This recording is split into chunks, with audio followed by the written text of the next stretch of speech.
இன்னைக்கு நம்ம திருவிழாக்கு போகிறோம். மாதவரம் திருவிழா எத்தனை பேருக்கு தெரியும்னு தெரியல. ரொம்ப கிராண்டாக 2 நாளுக்கு நடக்குங்க. திருவிழா முடிஞ்சு 2 மாதம் ஆயிடுச்சு. என்ன பண்ணுறது, உங்களை சமாளிக்கவே நேரம் சரியானதால சரியாக அப்லோட் பண்ண முடியல. இன்னைக்கு அப்லோட் பண்ணிடலாம். போனோடவே அம்மாச்சிக்கிட்ட கலெக்ஷன் போட்டாச்சு. நானும் வாங்கிட்டப்பா.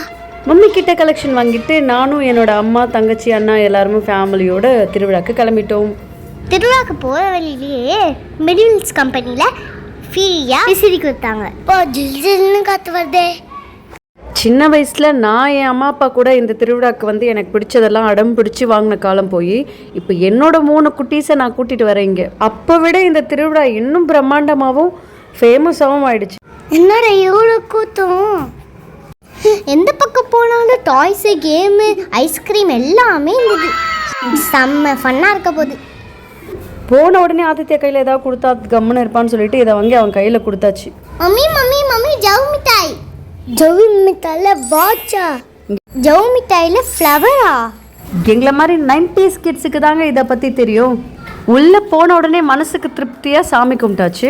ஓ, எனக்கு பிடிச்ச அச்சமன் தான். நீ எங்கள் மம்மி கிட்ட கேட்டு நாங்களும் மறுநாள் வச்சுக்கிட்டோம். கடவுளே, எல்லா சந்தோஷமும் ஒரே நாளில் கிடைக்கும். அம்மா இதுக்கு தருவாங்க. ரொம்ப தூரம் நடந்து டயர்டானதுனால பசங்க ஆசையை கிட்ட கலர் கோலாவை வாங்கி கையில் கொடுத்தாச்சு. கலர் கலராக எங்கே திரும்பினாலும் கம்மல், வளையல், கிளிப்பு, பொம்மைன்னு சொல்லிட்டு பார்க்குற எல்லாத்தையும் தேவைப்படுற எல்லாத்தையும் நல்லா ஷாப்பிங் பண்ணியாச்சு. எல்லாமே ஓகே, ஆனால் இதை மறந்துட்டீங்களே, ஜம்பிங் பவுன்ஸ் போயே ஆகணும். சரி வாங்க, திருவிழா வந்துட்டு இதெல்லாம் விளையாடாமல் எப்படி வீட்டுக்கு போகிறது? அவங்க கேட்ட எல்லாத்தையும் விளையாட வச்சு அவங்களே டயர்டாகி போதும் மம்மி வீட்டுக்கு போகலான்ற அளவுக்கு ஆசை தீர விளையாட வச்சு வீட்டுக்கு கூட்டிகிட்டு வந்தாச்சு.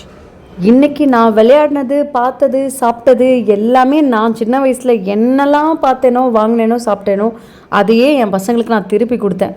அதுவும் அவங்க ஆசைப்படுறதுக்கு முன்னாடி நானே தேடி தேடி இது நல்லாயிருக்கும், இது சாப்பிடு, இது விளையாடுன்னு சொல்லிட்டு எனக்கு ரொம்ப சந்தோஷமாக இருந்தது. டைம் மிட்நைட் 1:30க்கு மேலே ஆயிடுச்சுங்க அங்கேருந்து கிளம்புறதுக்கு.